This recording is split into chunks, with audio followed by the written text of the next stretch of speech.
주님께서 여러분과 함께 루카가 전한 거룩한 복음입니다.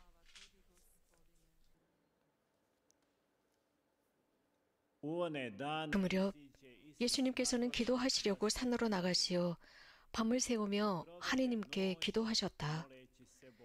그리고 날이 새자 제자들을 부르시어 그들 가운데서 12를 뽑으셨다. 그들을 사도라고도 부르셨는데 그들은 베드로라고 이름을 지어주신 시몬, 그의 동생 안드레아, 그리고 야고보, 요한, 필립보, 바르톨로메오, 마테오, 토마스, 알페오의 아들 야고보, 열혈당원이라고 불리는 시몬, 야고보의 아들 유다, 또 배신자가 된 유다 이스카리옷이다. 예수님께서 그들과 함께 산에서 내려가 평지에 서시니 그분의 제자들이 많은 군중을 이루고 온 유다와 예루살렘 그리고 티로와 시돈의 해안 지방에서 온 백성이 큰 무리를 이루고 있었다. 그들은 예수님의 말씀도 듣고 질병도 고치려고 온 사람들이었다. 그리하여 더러운 영들에게 시달리는 이들도 낫게 되었다. 군중은 모두 예수님께 손을 내려놓고 애를 썼다. 그분에게서 힘이 나와 모든 사람을 고쳐주었기 때문이다.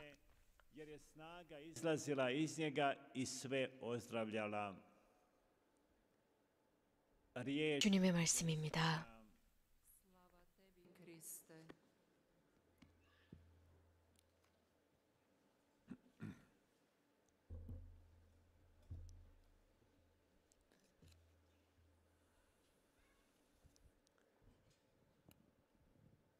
Draga braćo i sestre u Kristu, dragi hodočasnici, 사랑하는 교형제매 여러분, 순례자 여러분, 라디오 메이르 메주거리 방송을 통해서 미사에 참여하고 계시는 모든 신자 여러분,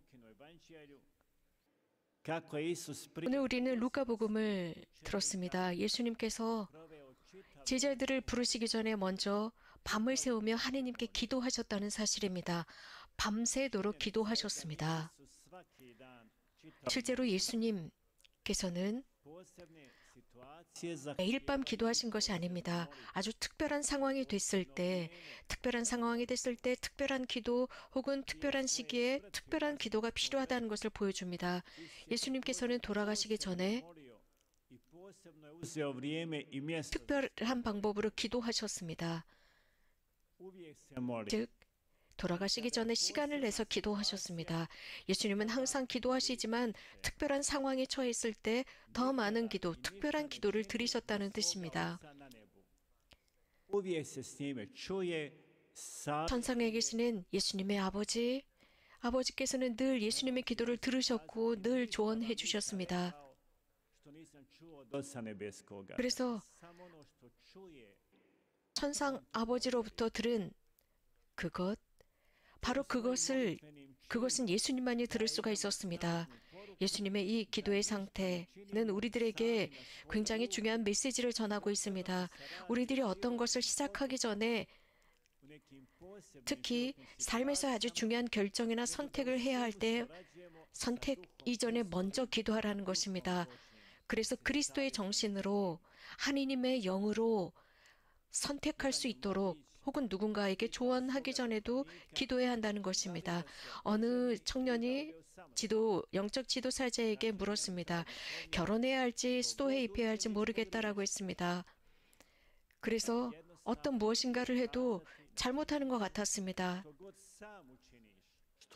무엇을 하든 혼자 한다면 너는 잘못된 결정을 하게 될 것이다 라는 영적 지도사자의 대답이었습니다. 그래서 그리스도께서 하신 것처럼 밤새도록 기도한 뒤에 선택을 하라는 뜻이었습니다. 그래서 성령을 바탕으로 결정을 할 때 절대 실수하지 않는다는 것입니다. 물론 처음에 그 시발점은 잘못된 것 같지만 절대 그렇지 않습니다. 기도할 때 성령께서 우리를 채우십니다.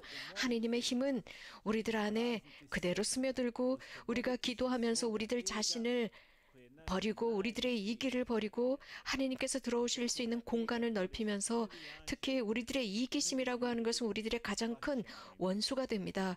그래서 더 자유로워질 수 있는 것이 특별한 기도 상황입니다. 우리들의 이기가 자칫 잘못하면 우리들의 운명을 결정하는 선택을 하지 못하도록 해야 합니다. 그리스도께서 하신 것처럼 그리스도께서는 항상 어떤 중요한 결정을 하시기 전에 기도하셨습니다. 우리들을 위해서 결정하시기 전에도 기도하셨습니다. 우리들의 나약함이나 우리들의 공허, 이 모든 것들은 하느님만이 우리들을 채우실 수 있는 것입니다. 기도를 통해서입니다. 그 어떤 것도 채울 수가 없습니다. 예수님의 뜻이 아니라면, 하느님의 뜻이 아니라면 물 한 방울도 우리에게는 돌아올 수가 없습니다. 우리들은 성서를 통해서 그리스도께서 하시는 그 말씀 단 한마디의 말씀으로도 우리는 나을 수 있습니다. 우리들을 채울 수 있습니다. 우리가 예수님의 그 단 한마디의 말씀이라도 마음을 다해서 묵상할 때 우리는 그분께 열려 있을 수 있습니다. 그래서 모든 전체 성경을 급하게 서둘러서 다 통독하는 것보다 단 한마디의 말씀을 묵상하는 게 훨씬 더 낫습니다. 인간의 삶에는 세 가지의 겨울이 있다고 몽골의 속담은 언급하고 있습니다.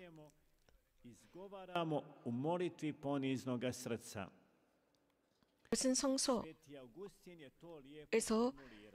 또 등장하는 말입니다. 아우스틴 성인께서는 이런 말씀을 하십니다. 은총의 강물이 산에서 흐르는 것이 아니다. 겸손의 계곡에서만 흐른다라고 했습니다. 우리는 삶을 살아가면서 시간이 있습니다. 그런데 우리는 기도할 시간이 없다고들 합니다. 하느님의 말씀을 들을 시간도 없다고 합니다. 침묵 속에서, 고요함 속에서 들을 시간이 없다고 합니다.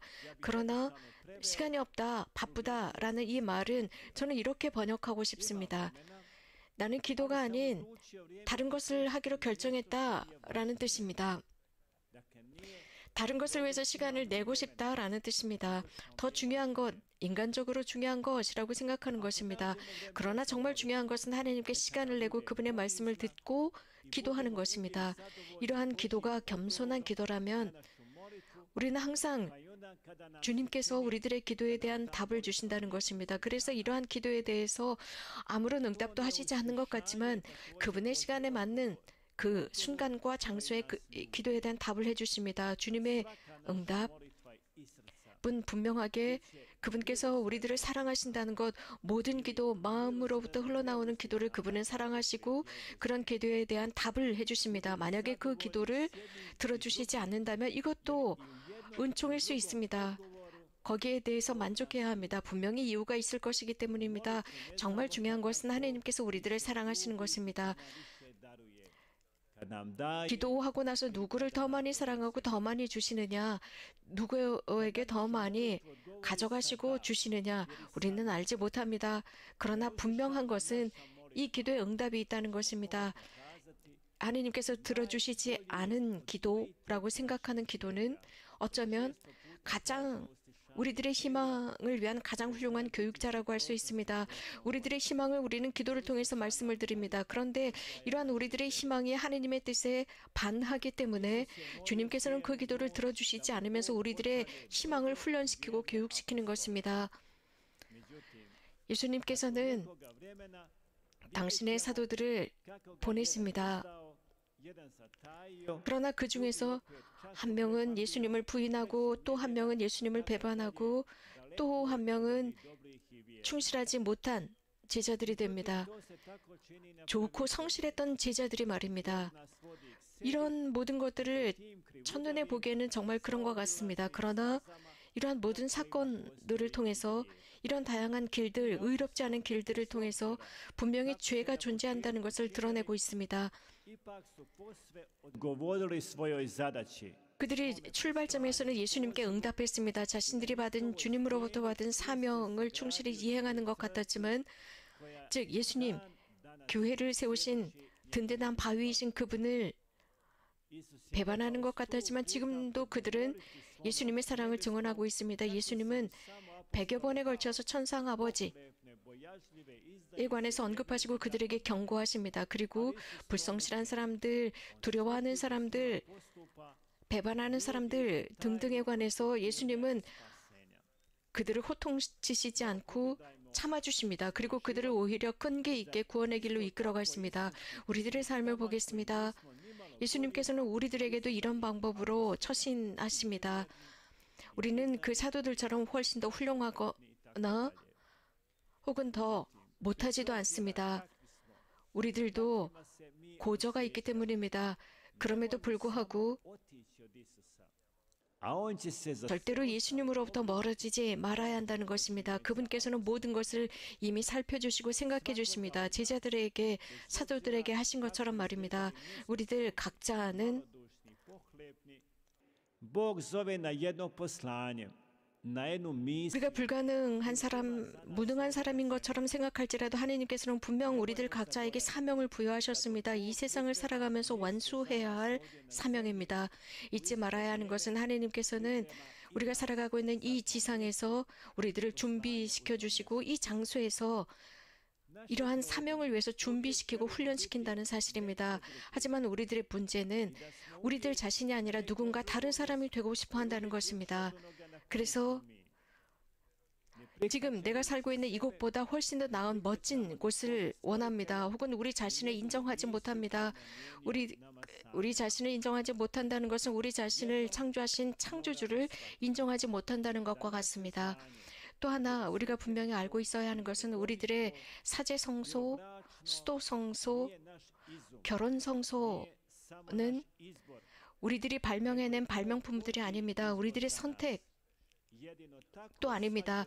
하나님께서 우리들을 위해서 선택해 주신 성소들입니다. 이러한 성소들은 성령에 의해서 우리들 안에서 활동하시는 것입니다. 그렇다면 우리들이 받은 사명이 무엇인지 어떻게 알 수 있을까요? 내 안에 어떤 성소가 있는지 우리는 어떻게 알 수 있을까요?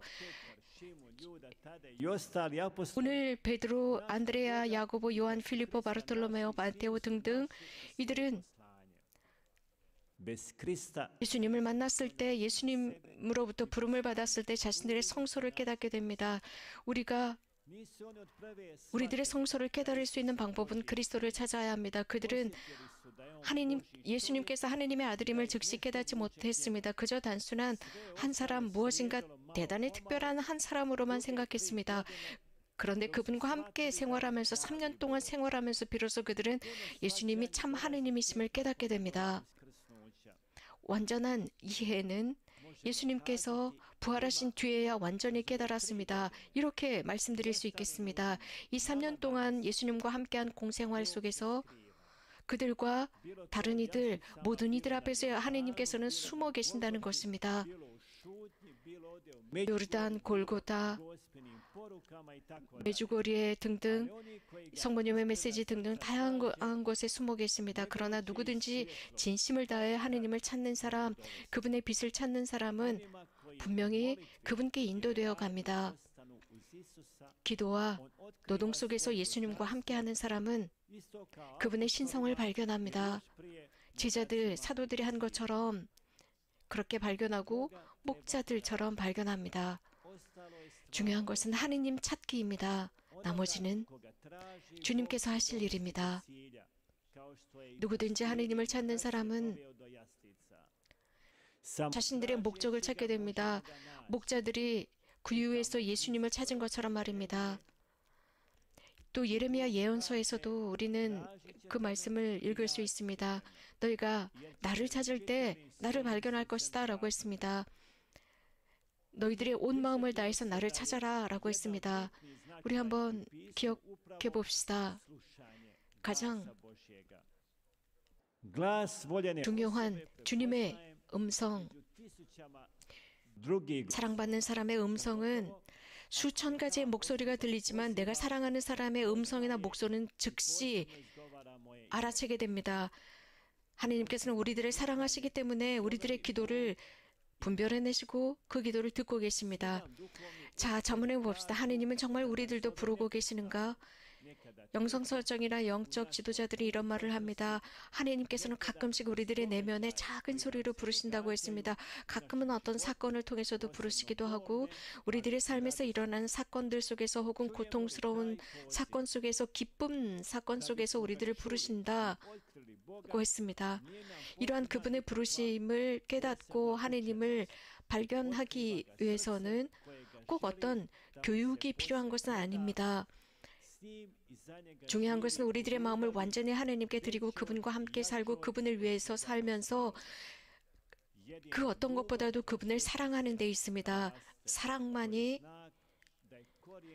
그 사랑을 실천함으로써 하나님의 사랑을 만나게 되어 있습니다. 사랑이 사랑을 만나는 것입니다. 한 젊은 여인이 병상에서 성경을 읽고 있었습니다. 다른 사람들은 텔레비전을 보고 있거나 혹은 잡지들을 읽고 있었습니다. 그런데 그 사람은 성경을 읽고 있었습니다. 대기실이었습니다. 대기실에서 성경을 읽고 있었습니다. 한 귀퉁이에서 성경을 읽고 있었습니다. 그리고 가끔씩 밖을 내다보곤 하다가 또 성경을 읽었습니다. 그래서 자신의 마음에 어떤 음성을 듣는 것처럼 밖을 내다보다 다시 성경을 읽곤 했습니다. 그 여인은 단 한마디도 하지 않았지만 그 침묵 속에 성경을 읽고 있는 사람의 모습은 자신의 신앙을 증언하는 모습이었습니다.